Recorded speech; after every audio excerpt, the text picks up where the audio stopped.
Patient at 32. Okay.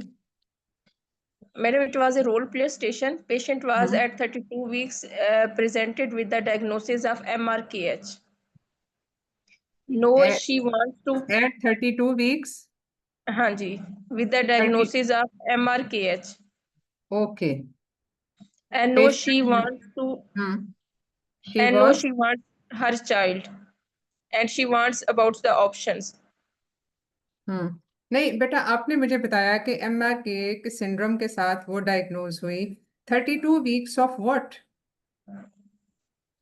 Madam, sorry, 32 years, मैं weeks, वही तो 32 सोच रही years. हूँ कि ये कैसे हो गया कि 32 वीक्स की जेस्टेशन हो और उस पे वो हो और Madam, वो she wants a just child. slip okay. of tongue, madam, पता नहीं चला. हाँ कोई बात नहीं, 32 ईयर्स की है पेशेंट और उसका सिंड्रोम डायग्नोज हुआ है और अब वो she wants her own child और मैरिड है पेशेंट प्रोबेबली, है ना?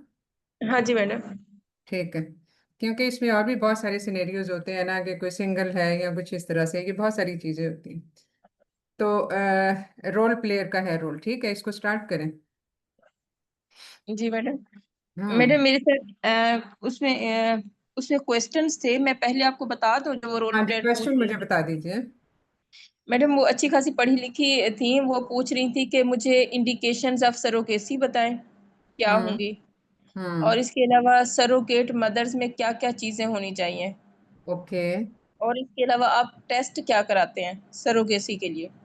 ठीक है, और बस इसके ये अलावा ये उनका. 3 क्वेश्चन थे।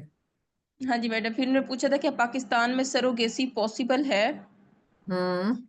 और फिर एग्जामिनर ने पूछा था कि पाकिस्तान का लॉ बताएं इसके बारे में ना, पाकिस्तानी लॉ क्या कहता है या हमारी शरीयत जो है वो इसे अलाउ करती है कि नहीं करती. ठीक है। हम्म। यानी can it be allowed in Pakistan या नहीं, मतलब ये हुआ ना? हाँ जी मैडम. फिर हाँ जी, उन्होंने पूछा था उस लॉ का नाम बताएं, पाकिस्तानी लॉ का. ओके। ठीक है, चलें शुरू करें। बेसिकली मैडम ये फिर. मतलब ये ऐसा ऐसा क्वेश्चन है जिसमें कि सीधे सीधे सवाल हैं, लेकिन इसको रोल प्लेयर के थ्रू ये सारी चीजें जो है वो मतलब एक बुकिश नॉलेज है जो आपने इसको अप्लाई करना है कि हाँ आपने उसको काउंसल कैसे करना है, या बेसिकली आपका इंटरेक्शन जो रोल प्लेयर के साथ है वो सवाल करती जा रही है, आप जवाब देते जा रहे हैं। तो उसमें हाँ जी मैडम. जी, तो शुरू करें। जी। मैडम फिर मेरे साथ फिर आप मुझसे क्वेश्चन पूछेंगे, मैं शुरू करूँ. Do you have any role player with you? No ma'am. इसलिए कोई मैडम मैंने आपको पहले क्वेश्चन बता दिए. ओके ओके, अच्छा आप मुझे रोल प्लेयर्स रोल बनाना चाह प्ले रहे हैं। बन जाए. ओके ठीक है, तो I am your role player, rather I am the patient with you. और ये डायग्नोसिस है, मतलब ये सर डायग्नोस जो आप वो है सारा कुछ आपके सामने रिकॉर्ड मौजूद है जिस पे ये डायग्नोसिस लिखा हुआ है।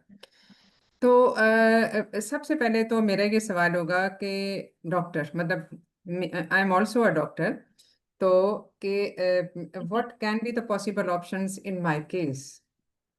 Right away, we won't start with the surrogacy options, but considering this condition, what could be the options for me to have a child? I think थोड़ा एज सा ये क्वेश्चन को डॉक्टर हम यू change नो भी, that. थोड़ा सा question को हम आगे पीछे भी कर सकते हैं, ठीक है? Yes madam. So yes as madam. as I know from my record, and as now you know that I'm having this condition and I want to have a child, what are the options? As doctor, you have you know already know that you have the diagnosis of MRKH. You have Hmm. ovaries, but you don't have the uterus. So if Hmm. you want to have child, you have options. Either Hmm. you can become the biological mother by the Hmm. surrogacy, Hmm. and and the other option is you can do the adoption. Hmm.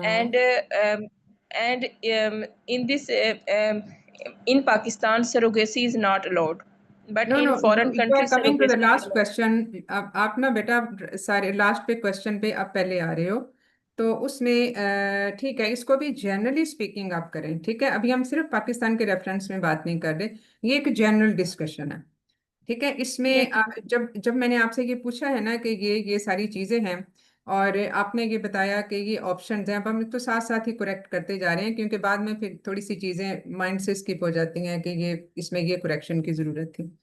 तो इसमें जब आपने मुझे option बताई हैं कि मुझे पता है कि I can not become pregnant on my own, मतलब इसमें बगैर किसी ईआरटी के it is not possible, and specially in this case when I am not having a uterus.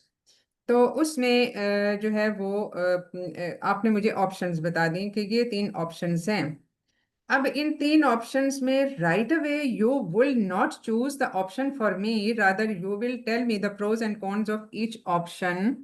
और उसमें ये है कि कंसीडरिंग ऑल दिस फैक्ट्स, अब इसमें ये आप प्रोज एंड कॉन्स को बताते हुए फिर आप उसको नैरो डाउन करोगे टुवर्ड्स माय कंडीशन, कि जब ऐसी कंडीशन में जिसमें ये खुद से प्रेगनेंसी नहीं हो सकती, बावजूद इसके कि ओवरीज ठीक है, सारा कुछ है, लेकिन ये नहीं हो सकता, तो the most right option theoretically speaking would be this for you, for you. अब हम आगे फिर चल के उसके पूछेंगे कि क्या ये पाकिस्तान में रहते हुए ये पॉसिबल है या नहीं है, या यहाँ का लॉ क्या कहता है, ये सब चीजें आपने फिर मुझे बतानी है। ठीक मैडम, MRKH के साथ हमारे पास दो ऑप्शंस है ना, एक ये कि वो बायोलॉजिकल मदर बने और दूसरा कि अडॉप्शन करे। हम उसे ये कह सकते हैं कि अगर वो अपने नहीं, हस्बैंड एक की और भी दूसरी ऑप्शन शादी है, करा एक दे। और भी ऑप्शन है, तीन ऑप्शंस होती हैं। What is the third option?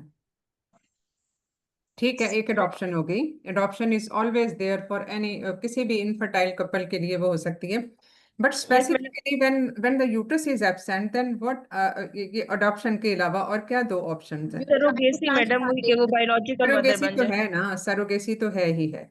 Uterine transplant भी आप मुझे बताओगे, theoretically speaking, because now I am a doctor as a role player, so I I know many things के इसमें जो है, हाँ ये तीन चीजें पॉसिबल हैं। अब आपने इन तीन चीजों का बता के उसमें एडॉप्शन वाली एक चीज आपने बता दी, उसमें जाहिर है बहुत सारे लीगल इश्यूज और वो सब चीजें तो होती हैं, लेंथी प्रोसीजर होता है, ये सारा कुछ है, लेकिन आप इसको बहुत मुख्तसर अल्फाज में समराइज करके बताओगे कि यूट्राइन ट्रांसप्लांट जो है वो बहुत एक मतलब कॉस्टली प्रोसीजर भी है, और उसके अपने प्रोज एंड कॉन्स काफी ज्यादा हैं। सरोगेसी भी है, ये भी है। Right away you will not choose the surrogacy for me as the only option. You will start with an open जी madam. discussion of the possible options, और उनके प्रोज एंड कॉन्स बस एक एक दो दो जुमले में बताते हुए आप उसको नैरो डाउन करोगे। फिर मैं आपको बताऊंगी कि yes, if I opt for the surrogacy among all these three options, तो what is its indication? तो मैं इसको इस तरह से narrow, so you have to open up the discussion कि आपका चूंकि ये वाली सिचुएशन है, इसमें यूट्रस एब्सेंस है, so spontaneously you can not become a mother on your own. तो इसमें जो है वो ये तीन आपके इस तरह के केसेस में हमारे पास तीन ऑप्शंस होती हैं, और वो ये हैं। लेकिन अगर हम सारी ऑप्शंस को देखें तो एडॉप्शन में लीगल इश्यूज, ये सारी बाद में विरासत के मसले मसाइल एंड वो सारी चीज़ें होती हैं बहुत ज़्यादा, मतलब इसमें वो हैं। तो उसमें अमूमन हम रिलेटिव का जो है वो बच्चा अडॉप्ट करने का ही यूजुअली हम कहते भी हैं, और पेशेंट्स करते भी हैं, या बिल्कुल अगर अननोन कोई पेरेंट्स हैं या जो बेसिकली ऑर्फन्स, ज्यादातर इस तरह के किसी अदारे से भी लिया जा सकता है बच्चा। सो उसमें भी बहुत सारे प्रोज एंड कॉन्स हैं, और एडॉप्शन पे लोग जरा कम ही जाते हैं, तो because they want to be biological parents. तो उसमें अगर इफ जी ma'am. You want to be a biological parent, तो उसमें फिर हमारे पास सिर्फ दो ऑप्शंस हैं, और वो दो ऑप्शन क्या हैं? यूट्राइन ट्रांसप्लांट है, मैडम हाँ, हाँ, यूट्राइन तो ये ट्रांसप्लांटेशन surrogacy। And surrogacy. हाँ, तो ये इसको फिर हम इस तरह से वो करेंगे कि इसमें आपका बायोलॉजिकल रिलेशनशिप बच्चे के साथ नहीं होगा in adoption, but for being biological parents there are two option, और ये यूट्राइन ट्रांसप्लांट और सरोगेसी। ठीक है, अब which one is can be possible? अब बात यह है कि पॉसिबिलिटी की बात आ जाती है ना, कि uterine transplant not yet started in our country, but surrogacy में ये हम आगे चल के डिस्कस करेंगे कि इसमें क्या क्या चीजें हैं। ठीक है, so start it from the beginning. जी, जी बताइए। जैसे as you know that you have a diagnosis of MRKH, and हाँ uh, and you wants to become mother. You have हाँ three options. If you want hmm to become biological mother, the option is the uterine transplantation and the surrogacy, and the hmm third option is the adoption.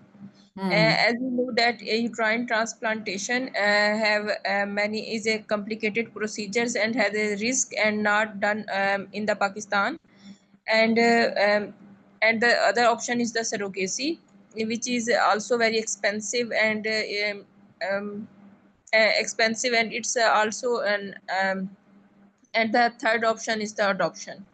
In these three hmm options, which option is suitable for you and you wants, we will proceed further.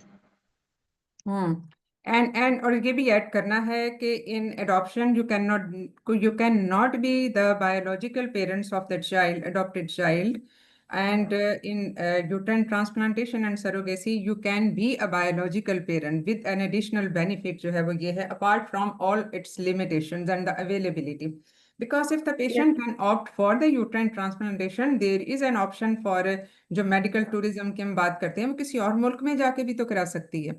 और इसमें yes, possibilities तो है ना uterine transplantation की. सो एक पढ़ा लिखा मरीज जो एक जिसको कोई फाइनेंशियल कॉन्स्टेंट्स वाली बात नहीं है, हम उसको कहेंगे कि locally not available, not being done, but outside the country it is possible और वहाँ पे ये हो सकता है.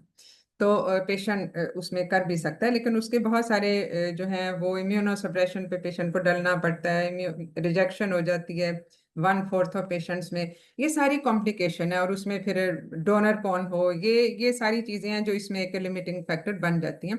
और अभी तक ये बहुत कॉमन प्रोसीजर नहीं है.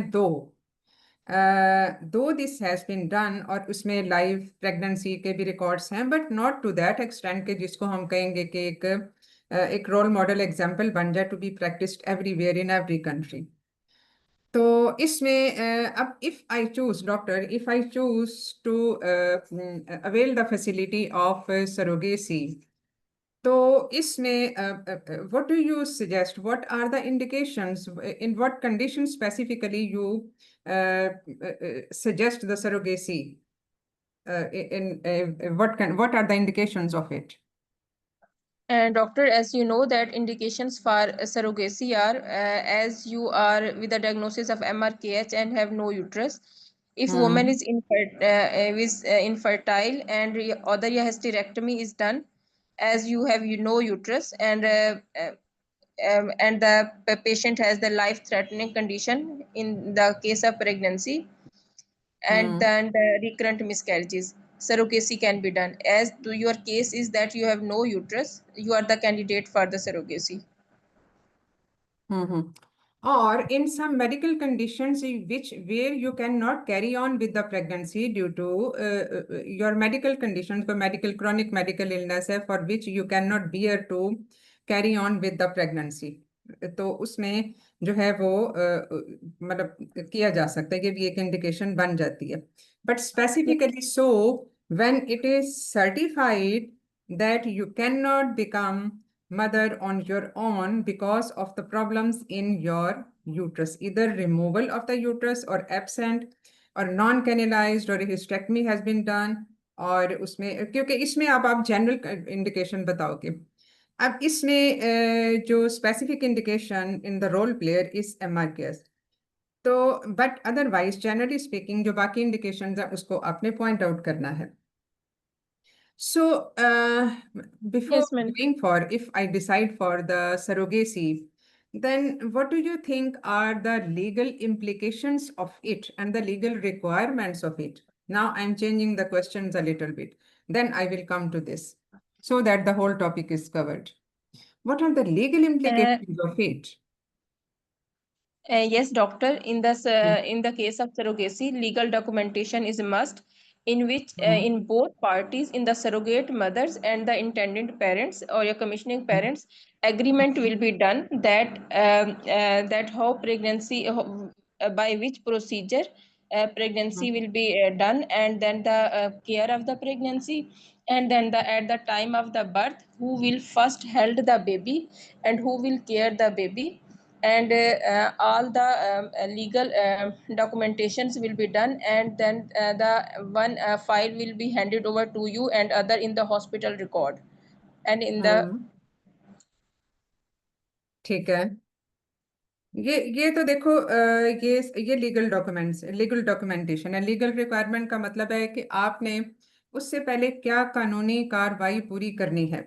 अब कानूनी कार्रवाई पूरी करने के लिए एक ये लंबा प्रोसीजर है, क्योंकि it is not like that कि किसी को भी पकड़ के कहो कि अच्छा ये हमारा बच्चा पैदा कर दो और उस पे वो कर देगी। It's a long lengthy legal procedure, जिसमें जो लीगल एडवाइजर्स हैं ऑन द बोथ साइड्स, ये सरोगेट मदर भी और जो इंटेंडेड पेरेंट्स भी, उनको लीगल एडवाइजर्स की जो सर्विसेज हैं वो उनको करनी पड़ती हैं। मतलब उसमें यस। उनको वो सारी कंसल्टेशन करनी पड़ती है। और उसमें ये सारी काउंसलिंग सर्विसेज हैं जो कि हमें, और इसमें पूरा एक जो सरोगेसी एग्रीमेंट है वो साइन करना पड़ता है ऑन बोथ साइड्स। उसको पूरा यस। ड्राफ्ट हम करके उसमें करते हैं, जिसमें सारी सारी चीजें ये डॉक्यूमेंट हुई होती हैं कि जो अरेंजमेंट हमने करनी है उसकी सारे एस्पेक्ट्स, उसमें responsibilities on either side, for the responsibilities at the end of surrogate mother and the responsibilities at the end of intended parents। Medical care उसने कहाँ स्टे करना है सरोगेट ने, उसकी सारा उसका खर्चा पानी खाने पीने का दवाइयों का अस्पतालों का and everything that will be covered how when and to what extent. ये एक, अब इसमें अगर हम जाएं कि इसमें लीगल रिक्वायरमेंट्स में ये भी चीज होती है कि how much will be paid या ना पेड, या इसमें जो कमर्शलिज्म पे है या नॉन कमर्शलिज्म पे जो सरोगेसी के जो टाइप्स होती हैं उसके हिसाब से हमने कुछ कंडीशन तय करनी है कि will the surrogate be paid for this services और the surrogate mother will be just paid for the medical care. उसके यानी उसमें उसका खाना पीना रिहाइश, अगर फर्ज किया if she lives outside her, suppose she belongs to a poor class and the intended parents don't want the surrogate mother to stay there at her own home, अगरचे वो एक साइकोलॉजिकली ज्यादा एक स्टेबल कंडीशन बनती है for the surrogate mother to stay at her own home। तो ये madam, है। हाँ हाँ जी। मैडम टॉग में जो लिखा हुआ है कि कमर्शियल जो सरोगेसी है इज इलीगल और इलीगल है, एल्ट्रुइस्टिक जो ज्यादातर इलीगल है, but still it is being practised in many countries. क्योंकि यस मैडम। कमर्शियलिज्म पे ये स्टार्ट हुई थी इंडिया में, लेकिन उसमें इतने प्रोज एंड कॉन्स थे क्योंकि एक्सप्लॉयटेशन बहुत होती थी। ज्यादातर जो सरोगेट मदर्स थी वो they belong to the poor class, जिसमें they were being हरेस्ड financially.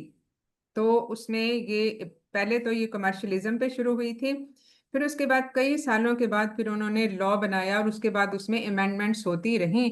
Even year by year जैसे जैसे उन्होंने इसमें प्रॉब्लम फेस की, और इसमें प्रॉब्लम अभी तक होते भी हैं कि उसमें जो कमर्शलिज्म पे होता है उसमें रेट तय करना, फिर उसमें उनसे मुकर जाना, ये सारी चीजें हैं जो कि बहुत ज्यादा इसमें जो सरोगेट मदर्स हैं उनके राइट वायलेट होते थे।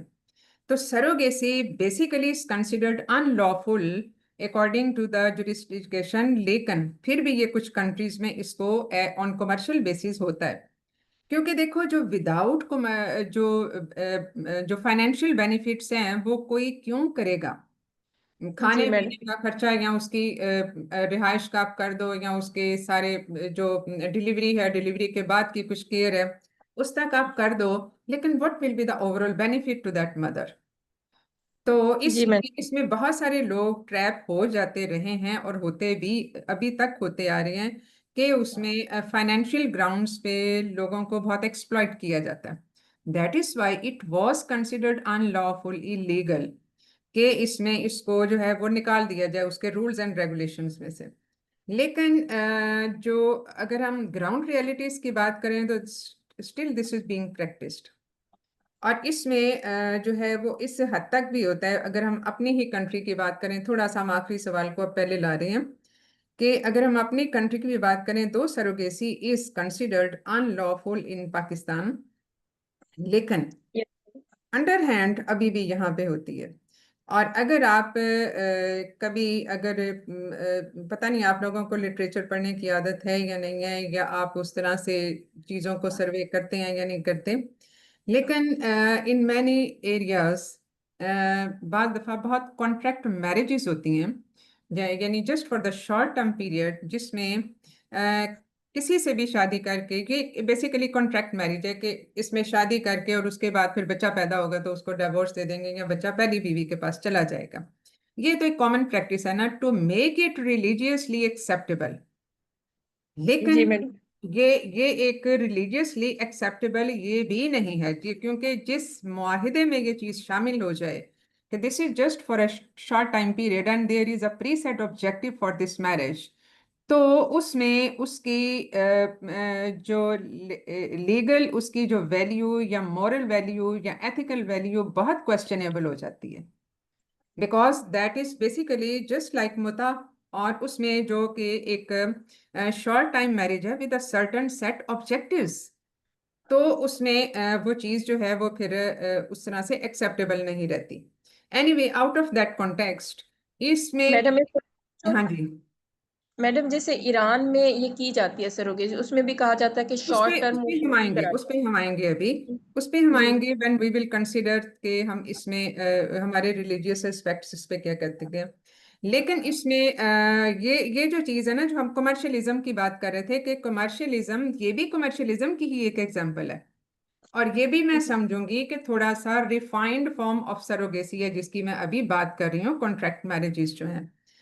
तो इसमें जो है वो उसको सिर्फ ये कि एक आप उसका नाम दे देते हो कि हाँ जी निकाह के साथ ये किया और वो सारा कुछ हो गया, बट स्टिल क्वेश्चनेबल। अब इसमें कमर्शियलिज्म की बात आ गई, दो इट इज अनलॉफुल, और कौन सी जगह है जहाँ पे सारे लोग लॉ के मुताबिक चलते हैं। ठीक है, बाज दफा तो ये केसेस ऐसे रिपोर्ट भी नहीं होते। अंदर खाने इवन जो सरोगेट मदर्स होती हैं वो खुफिया होती हैं, उनका नाम भी किसी को नहीं पता होता। तो इसमें ताकि जो बाद में जो बच्चे हैं उनका कोई कांटेक्ट या कोई उनका क्लू रहे ही ना, आइडेंटिटी किसी भी हिसाब से सरोगेट मदर की ना रहे, क्योंकि इसमें फिर बाद में लीगल इश्यूज हो सकते हैं। तो इसमें इसमें जो है ये सारी चीज़ें फिर ऑलरेडी हमने सेट करनी होंगी कि इसमें ये सारा जो मुआहिदे की जो शराइत होती हैं ये बेसिकली वही चीज़ें होती हैं।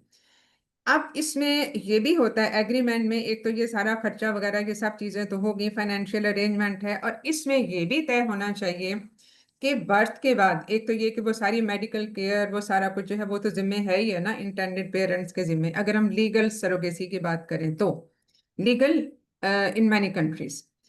तो इसमें इसमें जो बात आ जाती है दूसरी चीज ये कि after the child is born what will the process of handing over to the intended parents, क्योंकि जो बायोलॉजिकल पेरेंट्स हैं, अब बायोलॉजिकल पेरेंट्स के लिए जो किसी हद तक जहाँ पे कुछ कंट्रीज में, अब out of all countries Muslim countries, सिर्फ ईरान में इसको लीगलाइज किया गया है, बट विद दिस कंडीशन कि इसमें जो गमीट्स हैं वो मदर फादर दोनों के हों, यानी उस मैरिड कपल के हों। Out of that no ovum donation no sperm donation.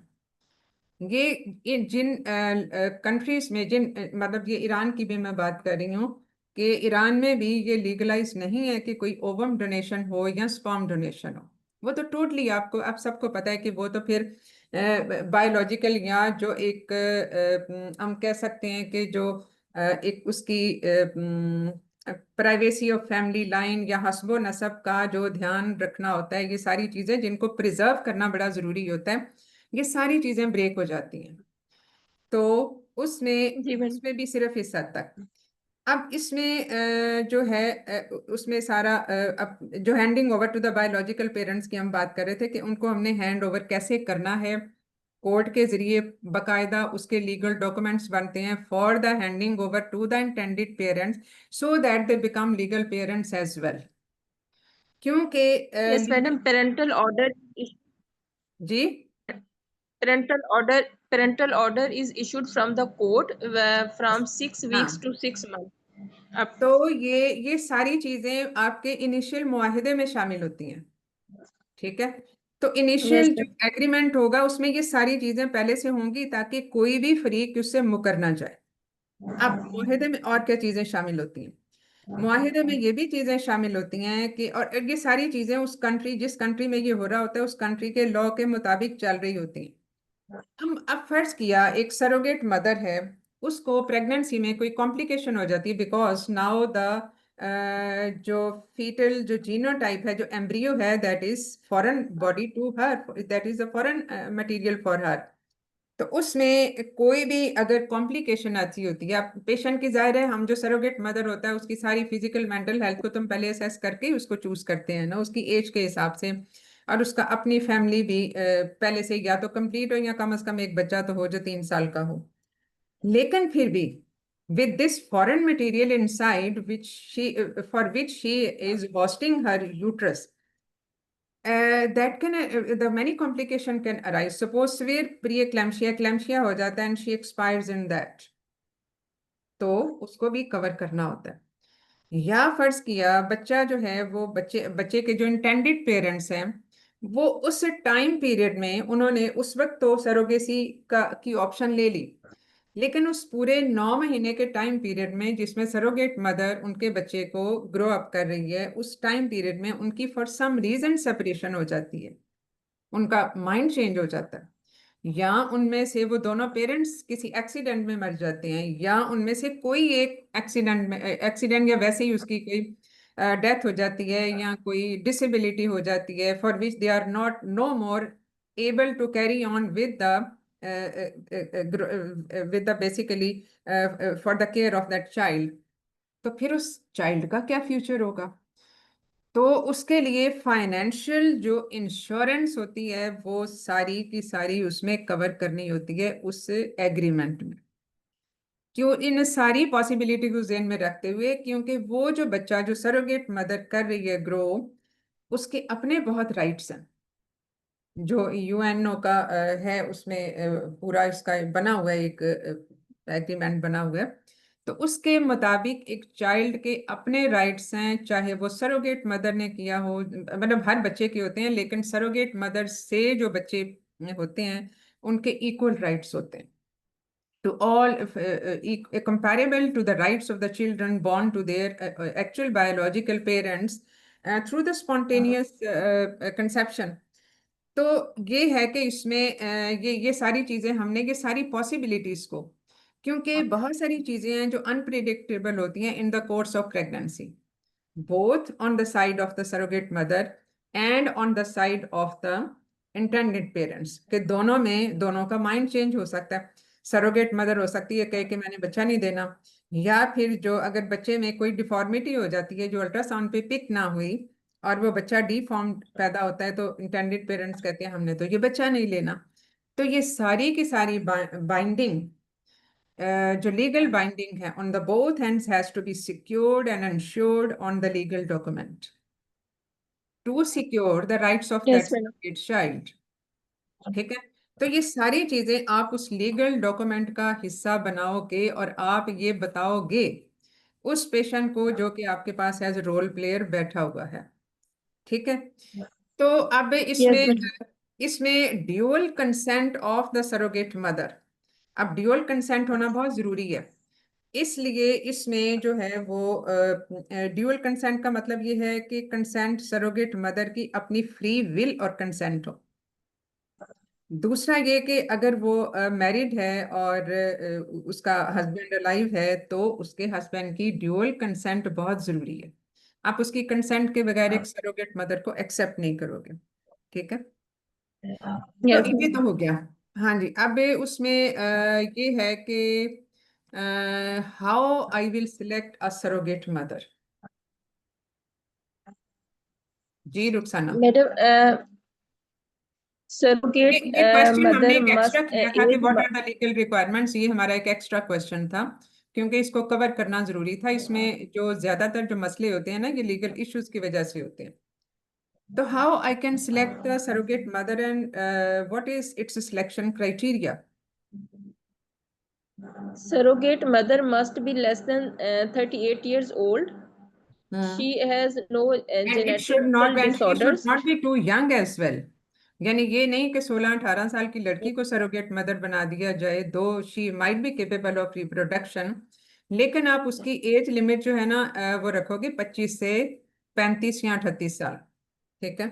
ठीक है, Yes, एक madam. तो होगी एज, और And no genetical disorders, communicable how genetic you will know disorders that? like hepatitis, HIV, ये जेनेटिक डिसऑर्डर तो and नहीं, ये तो हम इसको कहेंगे chronic medical problems. Yes, madam. Chronic ठीक है। and hmm then and no medical disorders. Hmm Surrogate mother must be healthy, matlab hmm fit and healthy, okay. and and uh, and madam ठीक। और क्या देखो, होंगे फिट इसके and अंदर? Healthy का मतलब क्या होता है? फिट एंड हेल्दी हम कैसे असेस करते हैं कि ये फिट एंड हेल्दी है? एक बंदा जो हमें देखने में मैम लग रहा है कि ठीक है, ये बात भी सही कर रहा है, इसकी शक्ल भी ठीक है, शक्ल मीन्स के वो कोई पेलर लुकिंग नहीं है, वो सारा कुछ ठीक है, तो would you certify her as healthy? नहीं। हेल्दी में normal BMI physical madam. BMI तो एक चीज है ना। बीएमआई भी जाहिर है, बहुत ओबीस ओबेसिटी तो के तो अपने ही रिस्क होते हैं, लेकिन बीएमआई के अलावा और क्या चीज है? उसकी हिस्ट्री में हमें मैडम कुछ पूछना जरूरी है। जैसे उसमें ओवरऑल जो उसका पिछला रिकॉर्ड है, कोई फिजिकल इलनेस का वो ना हो। और डेफिनेटली हम स्क्रीनिंग करवाते हैं इसमें, सारी पेशेंट की करवाते हैं, उसकी टेस्टिंग वगैरह सारा कुछ हम करवाते हैं। ये सारी चीजें जो hepatitis B, HIV and C, everything should be screened out beforehand to assess her general health profile. और उसके अलावा उसकी साइकोलॉजिकल फिटनेस देखना भी बहुत जरूरी है, because surrogacy is related with so many psychological issues at both ends. तो इसमें जो है वो उसको साइकोलॉजिकल वेलबींग को भी देखना इसमें जरूरी होता है, उसकी मेंटल हेल्थ की असेसमेंट जरूरी होती है। और यस मैडम। हम्म कोई ड्रग एडिक्शन ना हो। ठीक है। Yes madam. ठीक है। और उसके अलावा उनका पिछला रिकॉर्ड भी, may be you choose a surrogate mother who is habitually involve in this practices, या कोई क्रिमिनल बैकग्राउंड हो, वो भी देखना जरूरी होता है। एंड अबव ऑल, उसमें उसकी जो अपनी जो है उसका अपनी फैमिली, दैट शुड इधर बी यस कंप्लीटेड। या अमूमन हम 25 से 35 साल में जो है वो ज्यादातर ये बाहर के मुल्कों में 35 साल पे तो अभी शुरू ही होती है उनकी रिप्रोडक्शन। तो उसमें कम से कम या एक बच्चा हो जो कि 3 साल से ज्यादा उसकी उम्र हो, और उस प्रेगनेंसी में उसको कोई मसला ना हुआ हो, और ना ही उसके बाद और ना ही डिलीवरी के टाइम पे। ये एक ओवरऑल असेसमेंट है उस पेशेंट की। तो ये है जो कि हमने सरोगेट मदर को देखना होता है। What test we will do after selection of the surrogate mother? Madam HIV testing, hepatitis, viral serology, blood karyotyping and genetic. बस।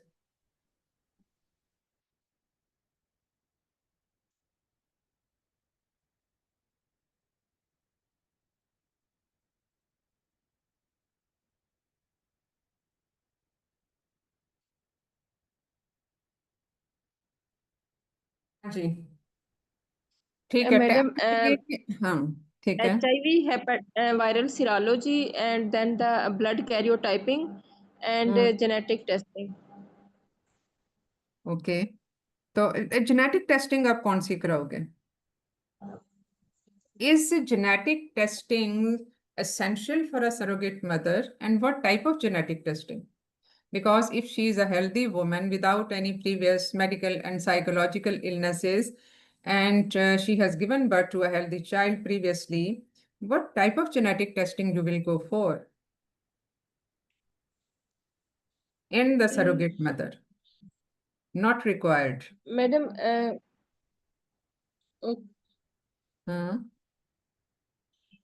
देखो, उसमें स्पेसिफिकेशन होती है ना, उसमें अब जेनेटिक टेस्टिंग किसकी करोगे? गमीट्स की करोगे या मदर की करोगे? मैडम गैमीट्स की करेंगे। तो वो फिर सरोगेट मदर का तो ना हुआ।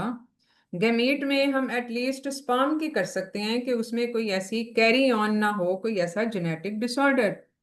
और उसमें यस जेनेटिक हिस्ट्री में जाना जरूरी होता है, in the family background of surrogate mother as well as of the intended parents, कि अगर उसमें है तो फिर हम उसमें कर सकते हैं। ठीक है। तो यस मैम। ये स्पेसिफिक हिस्ट्री पॉइंट्स पे पता चलेगा। ठीक है।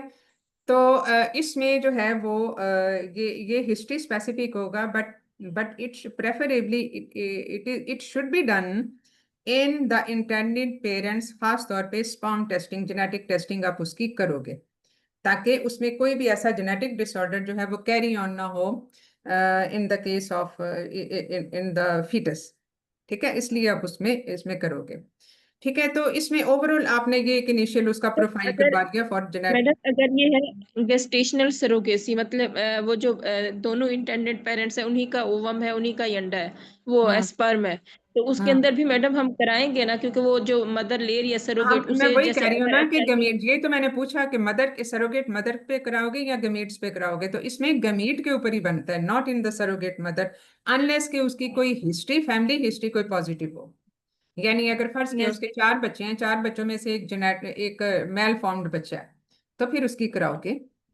ठीक है ना। अब यस मैम। मैम बच्चा जो है वो that can be transmitted from the husband, वो जाहिर है उसका जो हस्बैंड है वो, लेकिन मदर का भी एक क्रोमोसोमल एनालिसिस, अब मदर का क्रोमोसोमल एनालिसिस भी आप क्यों करवाओगे, क्योंकि गमीट्स तो हम उसके यूज नहीं कर रहे मदर के, सरोगेट मदर के।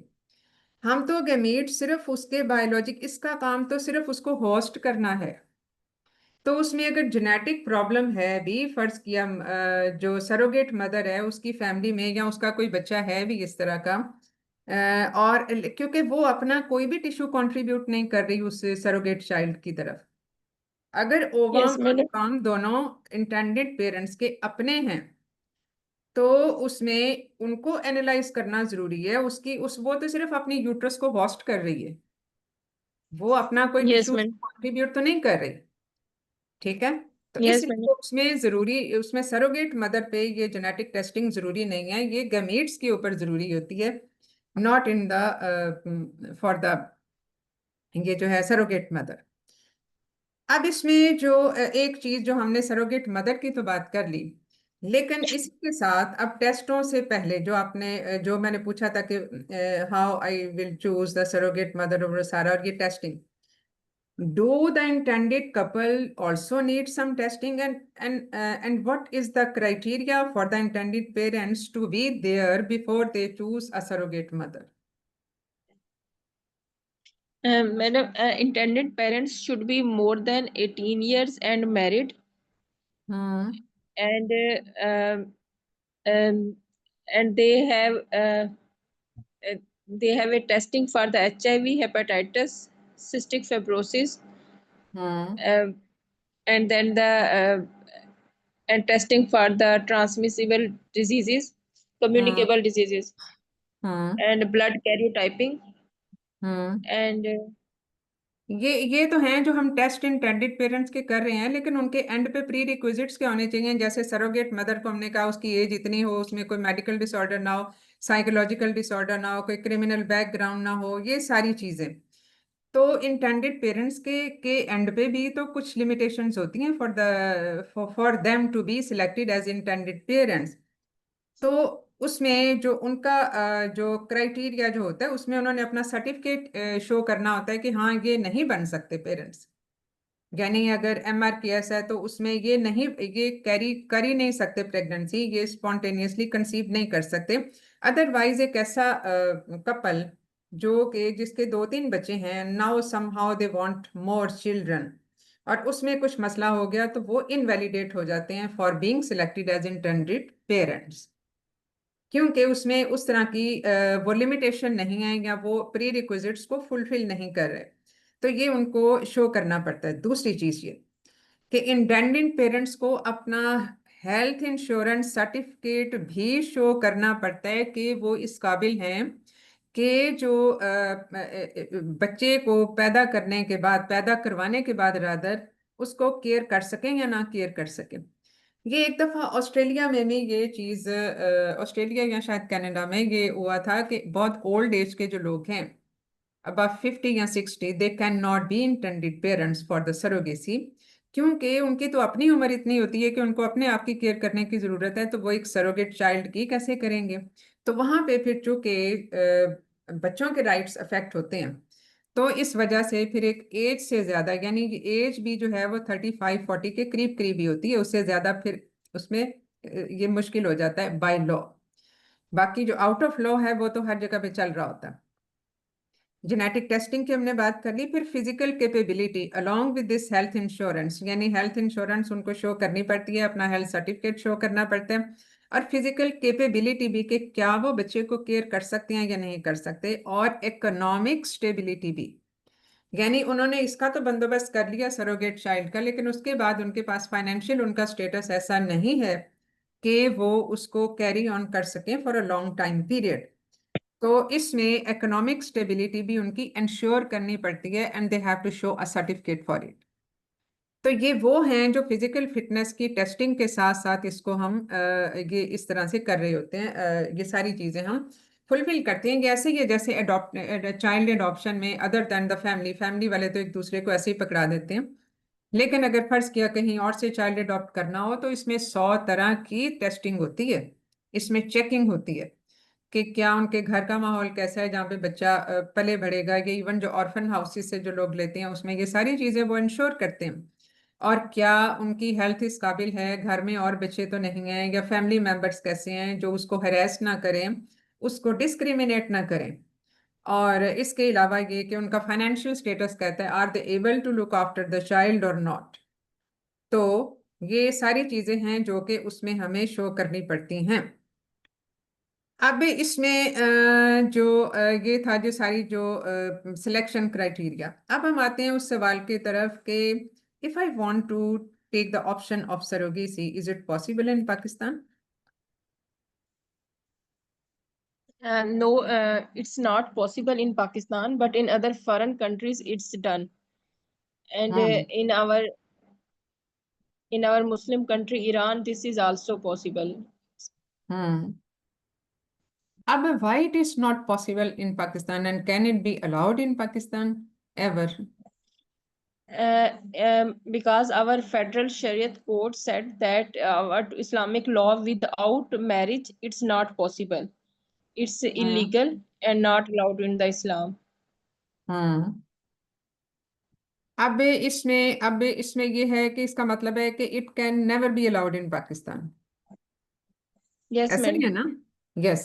Yes, madam. अब बात ये है कि इसमें थोड़ा सा मुख्तलिफ फिरकों में मुख्तलिफ एक जो है वो व्यू पॉइंट पाया जाता है।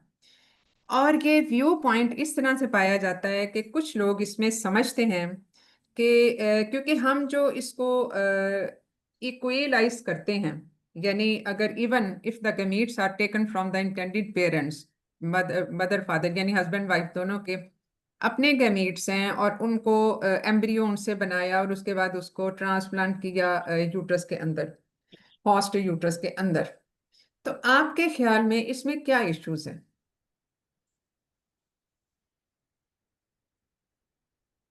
Madam, because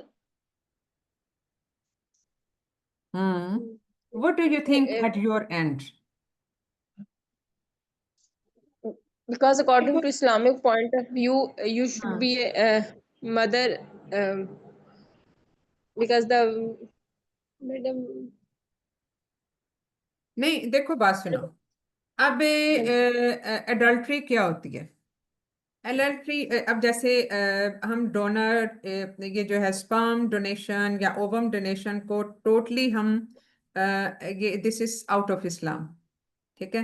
in either Yes, madam. Sect, किसी भी सेक्ट में, किसी भी फिरके में, किसी भी स्कूल ऑफ थॉट में ओवम डोनेशन या स्पर्म डोनेशन इज इलेजिटिमेट, ठीक है? और इसमें ये आउट ऑफ लॉ भी है। हम बाहर की कंट्री की बात नहीं कर रहे, अब हम इसको अपने पर्सपेक्टिव में बात कर रहे हैं, क्योंकि बाहर तो आप जहाँ पे जो डिफरेंट हैं उसमें ओवम डोनेशन भी कॉमन है, स्पर्म डोनेशन भी कॉमन है, और ये सारी चीज़ें इसमें चलती हैं। जाहिर है सरोगेसी भी बहुत सारी कंट्रीज में है, लेकिन सरोगेसी बैंड है in many non Muslim countries as well.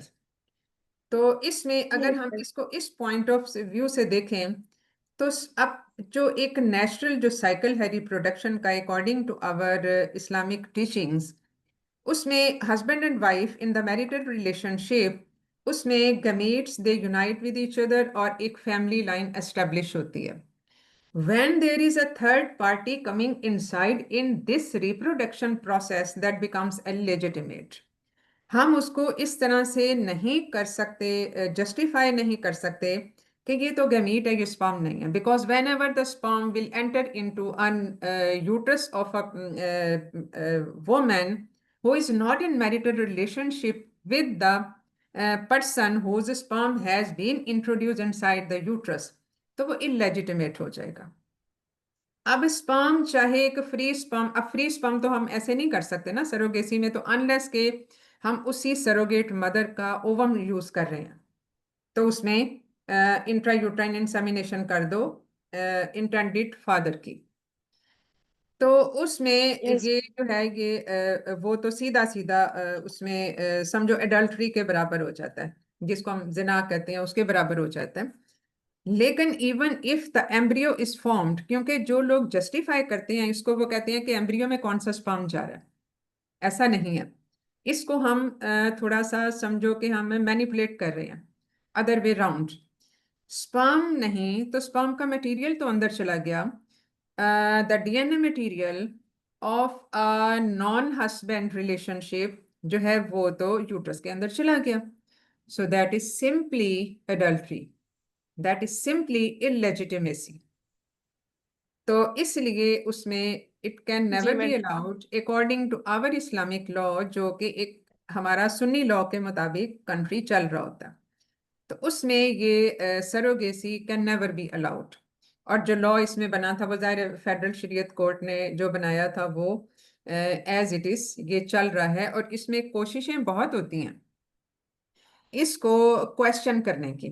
जैसे कुछ लोग इसको जो है वो कंपेयर करते हैं विद द, जैसे हम कहते हैं कि रज़ाई मदर, यानी उसको कोई भी उसको जो है एक न्यू बॉर्न बेबी जो है वो उसको मतलब मदर के अलावा जो कोई बिल्कुल वो जो क्लोज रिलेटिव होता है, अगर फर्ज किया mother somehow is not able capable for breast feeding, तो उसमें उसको दूध पिला सकता है कोई भी, तो ये रज़ात हो जाती है। और उसमें कुछ लोग कहते हैं अगर रज़ात जायज़ है तो फिर ये भी जायज़ है, ऐसा हरगिज़ भी नहीं है। Do you think so? आप लोगों का क्या ख्याल है?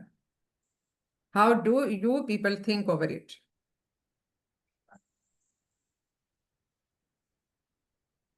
मैडम इसमें देखो, नहीं इसमें होनी कुछ चाहिए। चीज़ों में बहुत क्रिस्टल क्लियर कंसेप्ट होने चाहिए, क्योंकि बहुत सारे लोग इससे मिसलीड होते हैं। अब रज़ात का और बच्चा पैदा करने का तो स्पेक्ट्रम ही बिल्कुल फर्क है, उसके डायनामिक्स से बिल्कुल फर्क है।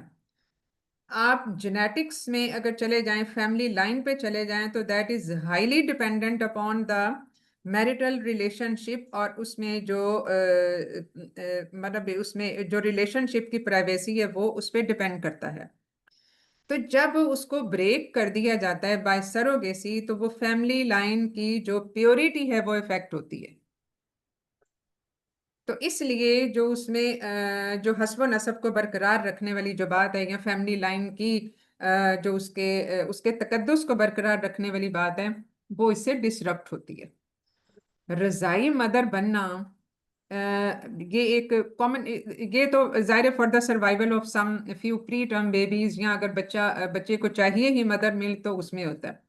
अब इसमें जो इवन जो मदर मिल्क बैंक वाली जो बात शुरू हुई थी, उसमें भी बहुत सारे जो हैं वो प्रोज एंड कॉन्स थे। डेफिनेटली आप फर्ज किया, अब देखो जो रज़ाई मदर होती है ना, जैसे मदर के अलावा फर्ज किया उसकी खाला ने पिला दिया दूध, तो वो उसकी रज़ाई मदर हो जाएगी, यानी उस बच्चे की शादी उसकी खाला के बच्चों के साथ अब नहीं हो सकती, because now they are like brother and sisters. तो ये इतनी इम्पॉर्टेंट और सेंसिटिव चीजें हैं। अब जो मिल्क बैंक था उसमें तो बहुत सारे लोगों का मिल्क जो है वो आप मिक्स कर रहे हैं, तो उसमें ये रज़ाई रिलेशनशिप जो है, जो मिल्क के साथ जो उसमें मदर या सिस्टर और ब्रदर वाला रिलेशनशिप है, आप हमें उसमें टोटली एक कंफ्यूजन क्रिएट कर रहे होते हैं। तो इसमें क्योंकि वो फिर रज़ाई बहन भाई बन जाते हैं जिनकी मदर्स ने अपने बच्चों को या किसी और बच्चे को दूध पिलाया हो, तो ये रज़ात है। And this is totally different from what is considered as the surrogacy, उसको हम उसके साथ मिक्सअप ही नहीं कर सकते। And some people do advocate in for the comparison of these two things. तो इसलिए जो है वो इसमें बहुत क्लियर कंसेप्ट होना जरूरी है, क्योंकि आपने मरीजों को इसी तरीके से समझाना है। अब जैसे पेशेंट को ये भी नहीं पता होता कि ओवम डोनेशन जो है वो गलत है। अब जैसे एक मेरे पास पेशेंट आई जिसका ओवेरियन फेलियर और सारा कुछ था, तो उसने कहा कि क्या मैं ओवम कहीं से ले सकती हूँ, उससे बच्चा पैदा कर सकती हूँ? तो जाहिर है काम बंदे को नहीं पता, लोगों को ये कंसेप्ट ही नहीं होता, और इसमें क्या क्या खराबियां नहीं फिर हो जाती। तो इसलिए जो है वो ये आप लोगों की वैसे भी जिम्मेदारी है, रिस्पॉन्सिबिलिटी है to educate your patients about this. अब हम आते हैं कि अब इसमें ये ईरान में कैसे पॉसिबल है। ईरान में पॉसिबल है, उनका जाहिर है थोड़ा सा व्यू पॉइंट इसमें फर्क है, क्योंकि और किसी मुस्लिम कंट्री में ये लीगल नहीं है। लेकिन ईरान में उन्होंने ये सोचा कि अब इसमें इतना ज़्यादा जो मसले मसाइल होते हैं इनफर्टिलिटी से, 15-20% अगर ये इनफर्टिलिटी है, फीमेल की लाइफ एट स्टेक होती है, उनकी रेप्यूट एट स्टेक होती है, उनकी marital life basically at stake होती है, और साइकोलॉजिकल डिस्टर्बेंसेस ये वो, तो किसी तरह से उसको लीगलाइज किया जाए। तो लीगलाइज करने के लिए उन्होंने यही जवाब ढूंढा जो हम अभी डिस्कस कर सकते हैं, कर रहे हैं, कि इसमें ओवम डोनेशन या स्पर्म डोनेशन ना हो, लेकिन इसमें सिर्फ मदर और फादर यानी जो मैरिड कपल है उसके अपने गमीट्स हों, और उसके साथ सरोगेसी की जाए, क्योंकि वो अब उसमें किसी थर्ड पार्टी के गमीट या डीएनए शामिल नहीं हो रहा, सो इट इज लीगल। लेकिन आप अपना डीएनए मटेरियल एक ऐसी खातून के अंदर डाल रहे हैं जो कि who is not in your wedlock. तो इसमें मतलब हमारा जो व्यू पॉइंट है वो फिर ये होता है कि हम जो है वो एक जो इंटेंडेड पेरेंट्स है वो अपना जेनेटिक मटेरियल को ग्रो करने के लिए एक ऐसी खातून का वो कर रहे हैं जिसका जो जो कि उसके साथ वेडलॉक में नहीं है, तो वो बच्चा फिर इलीगल होता है। और दूसरी चीज ये कि वो कहते हैं कि ये कौन सा स्पर्म है, यानी जो जो हमारे यहाँ पे जस्टिफिकेशन दी जाती है कि ये स्पर्म तो है नहीं कि जिसको हम कहें कि ये इलेजिटिमेट है, ये तो एम्ब्रियो है, और एम्ब्रियो तो में तो दोनों मिक्सअप होते हैं ना, मतलब ओवम का भी मटेरियल और स्पर्म का भी मटेरियल। तो इसलिए जो है वो इसमें वो मतलब वो उसको उस तरह से वो जायज करार देते हैं। Anyway this is their school of thought. तो उसमें हम तो सिर्फ अपने व्यू पॉइंट से अपने लॉ के मुताबिक बात कर सकते हैं, हम किसी दूसरे लॉ को किसी दूसरे मुल्क के लॉ को क्रिटिसाइज नहीं कर सकते, हर एक का एक अपना सेटअप होता है। तो anyway according to the Sunni laws it is illegitimate. अब इसमें जो हमने इनिशियली बात की थी, अब इसमें अगर फर्ज किया एक जो है वो सेकंड वाइफ, जो कॉन्ट्रैक्ट मैरिज की हम बात कर रहे थे कि कॉन्ट्रैक्ट मैरिज में किसी ने वो किया, तो क्या उस कॉन्ट्रैक्ट मैरिज से अब तो उसका वो है, मतलब उसकी अपनी निकाह में है, तो वो तो एक लेजिटिमेट रिलेशनशिप हो गया, एक एथिकल रिलेशनशिप है। तो उसमें why the second wife will be used as surrogacy, why not to use her on sperm, वो इलीगल तो नहीं होगा। लेकिन हमारे जो हमने पहले ही इसका व्यू पॉइंट डिस्कस किया था वो ये कि इसमें लेकिन फर्ज किया अगर वो first wife is so strong कि वो चाहती है कि ठीक है मैरिज करो और उसके साथ हम सरोगेसी करते हैं, सरोगेट मदर के तौर पे यूज करते हैं, तो उसमें the sperm will not be foreign to her, लेकिन ओवम तो उसके लिए फॉरेन होगा उसमें, while she is capable of producing her own child by using her own ovum। तो इसमें ये चीजें बहुत क्वेश्चनेबल हो जाती हैं। तो लेकिन सिर्फ इसको to make it legalize, to make it ethical, तो उसमें उसको सिर्फ ये है कि उसमें चूंकि स्पर्म उसका फॉरेन नहीं है because she is in wedlock with that particular male, तो उसमें उसको हम ये नहीं कह सकते कि ये इलीगल होगा, but still that contract marriages जो हैं वो चाहे वो निकाह में हो, लेकिन ये एक सेट ऑब्जेक्टिव के साथ होती हैं। और जो सेट ऑब्जेक्टिव के साथ होती हैं कि अच्छा हम इतने अरसा रखेंगे और फिर उसके बाद बच्चा पैदा हो जाएगा तो वो हम लेके तो फिर इसको, that is basically a commercialism, एक कॉन्ट्रैक्ट है आपका। तो निकाह तो इतना मुकद्दस रिश्ता होता है कि उसमें कॉन्ट्रैक्ट की गुंजाइश नहीं होती। कि आपने पहले से एक टाइम पीरियड सेट किया हो कि इसको हम 6 महीने बस कर लेते हैं, फिर उसके बाद ये भी कभी कभी डिस्कशन आती है कि इसमें हम शादी 6 महीने करके तो फिर देखें कि अगर उसमें वो होता है तो फिर या साल के बाद ही अगर अडेप्टेबिलिटी होगी तो बच्चा पैदा होगा, वरना नहीं। This all is wrong. तो इसमें मतलब इसमें डिफरेंट व्यू पॉइंट्स हैं, लेकिन अगर आप प्योरली इस्लामिक टीचिंग्स पे जाएं तो ये सारी चीज़ें गलत होती हैं। ये समझो जो एक ये जो मुकद्दस रिलेशनशिप होता है between the husband and wife, यही वजह है कि इसमें कोई भी ऐसा फैक्टर जो इस रिलेशनशिप को ब्रेक करता है इंटेंशनली या इसको अफेक्ट करता है इंटेंशनली, तो वो उसमें बहुत बड़े गुनाह की बात होती है। It's a great sin. ये इतना मुकद्दस रिश्ता होता है because your whole of the generation depends upon that. तो इसलिए जो है वो इसमें इसको इन चीज़ों को बहुत सेंसिटिव, ये बहुत सेंसिटिव इश्यूज हैं और इनको उसी बकायदा इसमें नॉलेज आप लोगों का खुद भी होना चाहिए। पहले हमें अपना नॉलेज होता है, फिर हम उसको दूसरों को बताते हैं। Because there are a lot of confusion at the end of patient, at the end of our colleagues या आम जनरल पब्लिक को भी। तो इसमें डॉक्टर्स को कम से कम ज़रूर उसके सारे इन एंड आउट पता होने चाहिए। तो at least for now, for today, it is not allowed in Pakistan and probably and इंशाल्लाह it will not be allowed in Pakistan, क्योंकि ये और किसी मुस्लिम कंट्री में ये अलाउड नहीं है टिल नाउ। अगर यहाँ से कोई जाके किसी और मुल्क में करा ले तो वो और बात है, लेकिन अदरवाइज ऐसा नहीं है। और आई एम नॉट कंफर्म्ड, लेकिन मतलब सुनने में आता है कि सरोगेसी होती है कहीं इधर उधर। तो अगर हो भी तो आप लोगों को उसको जरा चीजों को करेक्ट करना चाहिए। ठीक है। मैडम कोई एग्जामिनर क्वेश्चन पूछ जी? रही थी कि पाकिस्तान में जो है, हम्म। पाकिस्तान में लॉ जो है उसका वो कौन सा लॉ है, तो उसका कोई नाम ये है फेडरल कोई? शरीयत हमने कोर्ट तो ये के लॉ है फेडरल इसमें शरीयत अभी। कोर्ट। इसमें देखो अभी जो है वो सुप्रीम कोर्ट का या वो सारे ये लॉ अभी तक बरकरार है जो फेडरल शरीयत कोर्ट ने दिया था। तो इसको अभी जी क्वेश्चन या किसी और ने किया नहीं है। इसमें अगरचे law agencies, different law agencies की तरफ से इस पे सवाल उठाया जाता है कि अगर एक मुस्लिम कंट्री ने इसको कर दिया तो हम क्यों नहीं कर सकते, लेकिन वहाँ पे सेक्ट का बहुत डिफरेंस है और जाहिर है वो स्कूल ऑफ थॉट्स डिफरेंट हो जाते हैं according to the different sects.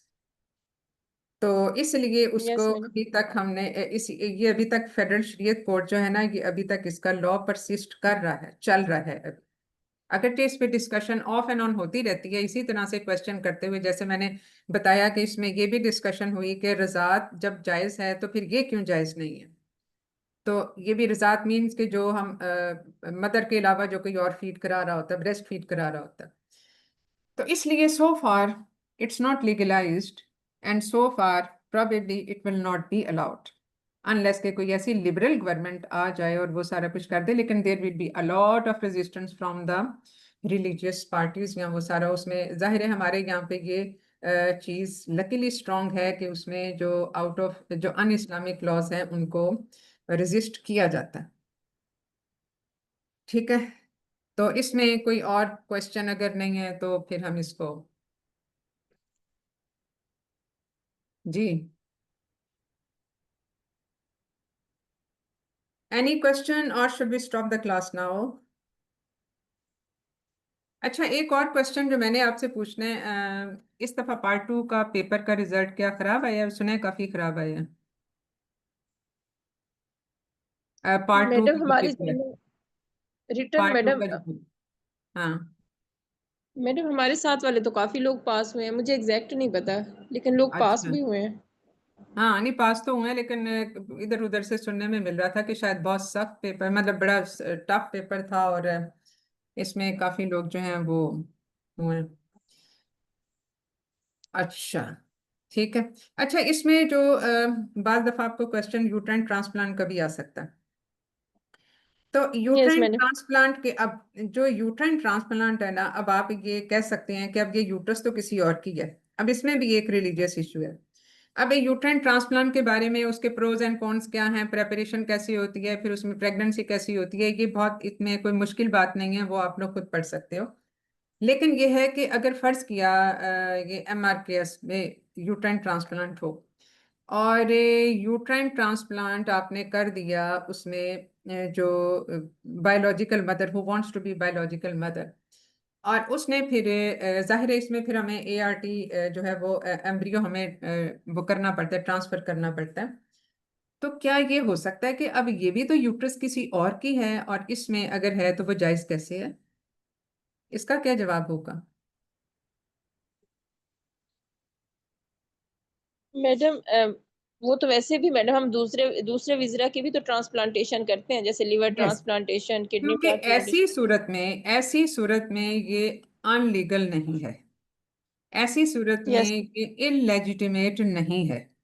यानी यूट्रस किसी और की ट्रांसप्लांट कर दी आपने अपने अंदर, और उसके जो है वो अब आपका वो आपकी है, अब आपका वो हिस्सा बन गया, आपके जिस्म का हिस्सा बन गया। अब आपने उसको जो है वो कंसेप्टस को ग्रो किया, सारा कुछ किया, मतलब by the sperm of your husband, और आपका अपना ओवम उसमें यूज हुआ।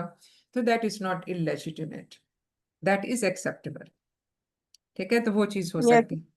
लेकिन यह है कि उसमें जाहिर डिफिकल्टीज बहुत हैं उसमें। जो यूट्राइन ट्रांसप्लांट से पहले जो उसके सिलेक्शन क्राइटेरिया, वो सारा कुछ होना चाहिए। ये वही तकरीबन सारी चीज़ें हैं जो हम सरोगेट मदर की करते हैं, टेस्ट करते हैं कि क्या ये ग्रो कर सकती है प्रेगनेंसी को या नहीं। तो बाकी जो इनफर्टिलिटी असेसमेंट है on the eight the end of ये जो है हस्बैंड, वो भी हमने देखनी होती है। स्पर्म काउंट, ये वो सब चीज़ें, जेनेटिक एनालिसिस, ये सब चीज़ें वो हमने की। यानी वो सारी चीज़ें जो हम सरोगेट मदर की करते हैं और इंटेंडेड पेरेंट्स की करते हैं, वो हम पहले करेंगे, फिर उसको यानी सिलेक्शन क्राइटेरिया, और फिर ज़ाहिर है उसकी यानी इसमें बेसिकली सूटेबिलिटी और अवेलेबिलिटी को इंश्योर करना। अवेलेबिलिटी इस तरह से कि वो ज़ाहिर है फिर अवेलेबल अब लाइव है या डेड है, वो दोनों चीज़ें होती हैं। लाइव का रिजल्ट ज़रा ज़्यादा बेहतर होता है, लेकिन उसमें जो डेड का है उसमें ये चीज़ है कि कम से कम डोनर का कोई मसला नहीं होता, यानी डोनर के एंड पे कॉम्प्लिकेशन का मसला नहीं होता ड्यू टू सर्जरी। लेकिन जी इसमें मैडम। आपको डेफिनेटली जो 1/4 में जो टिश्यू रिजेक्शन है वो अपनी जगह एग्जिस्ट करती है। आपको इसमें नॉन टेरेटोजेनिक वो देना पड़ता है, इम्यूनोसप्रेशन देनी पड़ती है। आपको 6.5 महीने इंतजार करना पड़ता है। उसके बाद ART से ब्लास्टोसिस्ट की स्टेज पे एम्ब्रियो ट्रांसफर करना पड़ता है, और फिर उसके बाद उसकी जो है वो आप इसको लेके चलते हो प्रेगनेंसी को as a very high risk pregnancy. और उसमें सारी चीज़ें जो पॉसिबल कॉम्प्लिकेशंस हो सकती हैं, अबॉर्शंस हो सकती हैं, tissue rejection even during pregnancy हो सकती है, ये सब की सब चीज़ें हैं। और इम्यूनोसप्रेसिव्स का इफेक्ट हो सकता है ऑन द ये जो है फीटस, ग्रोइंग फीटस।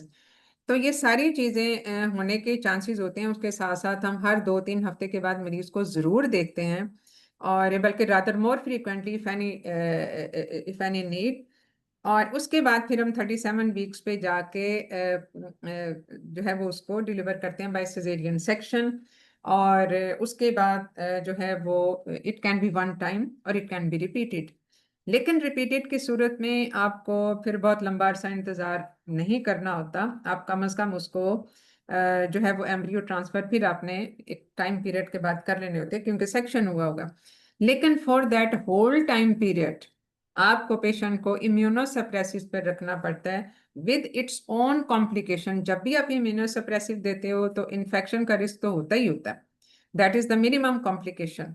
आपको उसी एनवायरनमेंट में पेशेंट को रखना पड़ता है। लेकिन there are also the chances of increased neoplasia, क्योंकि इम्यूनोसप्रेसिव्स आपके जो नॉर्मल सेल्स हैं उनको भी सप्रेस कर देते हैं, आपके इम्यून सिस्टम को सप्रेस कर देते हैं, आपके टी सेल्स को सप्रेस कर देते हैं। And this immune system is not capable of identifying the foreign tumour cells and to delete it.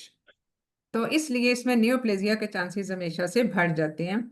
तो अगर वन टाइम है तो फिर आप मतलब डिलीवरी के बाद फिर आपने इसकी हिस्टेक्टमी कर देनी होती है, ताकि वो जो साइड इफेक्ट्स हैं इम्यूनोसप्रेसिव एजेंट्स के वो ना हो। तो यस मैडम। ये है जो कि आपने इसको जिसके साथ है आपने सारा इसको करना होता है। तो यूट्राइन ट्रांसप्लांटेशन अभी तक 70 के करीब हो चुकी हैं, 18 लाइव बच्चे हो चुके हुए हैं। तो उसमें जो है वो सक्सेस स्टोरीज तो हैं, बट लेकिन लिमिटेड में। ऐसा नहीं है कि जैसे हम रीनल ट्रांसप्लांट हजारों की तादाद में, लिवर ट्रांसप्लांट है हजारों की तादाद में, इसी तरह से हार्ट ट्रांसप्लांट बहुत कम नंबर है उनका। तो ये वो चीज़ें हैं, क्योंकि इसमें यूट्राइन ट्रांसप्लांट जब हम करते हैं तो उसका सारा नेक्सा वेस्कुलरिटी, फिर उसका सारा फंक्शन, चलना, ये सब चीज़ें हैं जो बड़ी एक जो है वो मतलब एक सेंसिटिव वो उसमें एनवायरनमेंट में वो चीज़ें चल रही होती हैं। तो ये है जो कि अभी तक हम मतलब इसमें यूट्राइन ट्रांसप्लांट से रिलेटेड जो चीज़ें मिनिमम आपको पता होनी चाहिए। पाकिस्तान में ये अभी तक तो नहीं होता, अगर होता हो कहीं ऐसा हो रहा है तो लेट मी नो ऑल्सो। ठीक है। तो इसमें जो है वो फिर आपने, और इसमें यूट्राइन ट्रांसप्लांट के लिए बेसिकली आपने डोनर और रिसिपिएंट दोनों की साइकिल सिंक्रोनाइजेशन करनी होती है। उसमें आपने उसको इस तरह से, और उसमें भी जो सरोगेट मदर है उसमें भी, और इंटेंडेड पेरेंट्स में भी ये सारी चीजें चाहिए होती हैं। यानी उनकी साइकिल सिंक्रोनाइजेशन मतलब ये कि उसका जो है वो एग कलेक्ट करके फिर उसका स्पर्म्स तो आप एनी टाइम ले सकते हो, फिर उसको उसके साइकिल के हिसाब से आपने उसको इन ट्रांसफर करना होता है इन द सरोगेट मदर। तो ये सारा टाइमिंग जो करनी होती है, आप उसमें ओवुलेशन इंडक्शन फिर इंटेंडेड मदर में करते हो, और ये ग्रो करते हैं, फिर आप उसको पिक करते हैं, उसको पहले ईस्ट्रोजन के साथ प्राइम करते हैं, और उसको ये जो है सरोगेट मदर उसके मतलब एंडोमेट्रियम को प्रिपेयर करने के लिए, और फिर आप जब वो प्रिपेयर हो जाती है फिर आप उसमें ट्रांसफर करते हो, एम्ब्रियो ट्रांसफर। ठीक है, ये हैं बस जो दो चार बातें थी रह गई थी। तो अब हम क्लास को बंद करते हैं, इंशाल्लाह नेक्स्ट टाइम अगर 6 सितंबर को छुट्टी ना हुई तो। थैंक यू मैडम, थैंक अच्छा यू वेरी मच। ठीक है। तो और कोई ऐसा अगर मैम, टॉपिक हो। हाँ जी। हाँ मैम, एक क्वेश्चन पूछना था मैम। वैसे इस क्लास से रेलेवेंट तो नहीं है लेकिन सब फर्टिलिटी से रेलेवेंट है क्वेश्चन, कि हम्म जैसे प्राइमरी सब फर्टिलिटी में तो हम हर पेशेंट का सीमेन एनालिसिस करवाते हैं, सेकेंडरी सब फर्टिलिटी में हम सीमेन एनालिसिस कब करवाएंगे?